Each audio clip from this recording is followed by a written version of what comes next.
Good day, and welcome to another episode of the Military and Foreign Affairs Network. I'm your host, the voice of reason. So this is going to be a Ethiopian, Tigray Eritrean update. So inside of Tigray, there are more reports coming out that could lead one to believe that Ethiopian or elements of Ethiopian defense forces, the federal forces, along with some of the militia units, could be on the verge of collapse. So, what does that mean?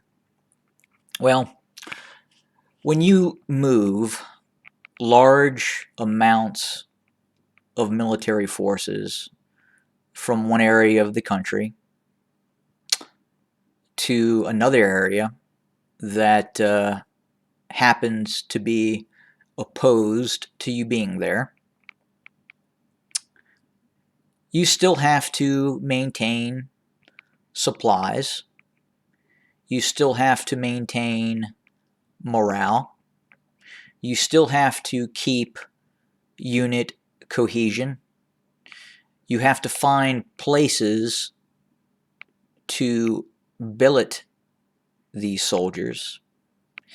It is not as easy to enter into an area, a state, a country, a conflict zone. And there's more to military operations than just simply fighting. While that is a large element of initially what occurred inside of Tigray. But these forces have been in that area now for months. And they have to be fed. They have to be supplied. They have to have a place to sleep. And if you don't have that kind of infrastructure, well, your army can start falling apart. To make matters more challenging for the Ethiopian Defense Forces is the issue of the outside actor. And that outside actor, obviously, is Eritrea. And the possibility that Eritrea is calling a lot of the shots inside of Tigray in terms of the actual battlefield commanders of the Ethiopian Defense Forces.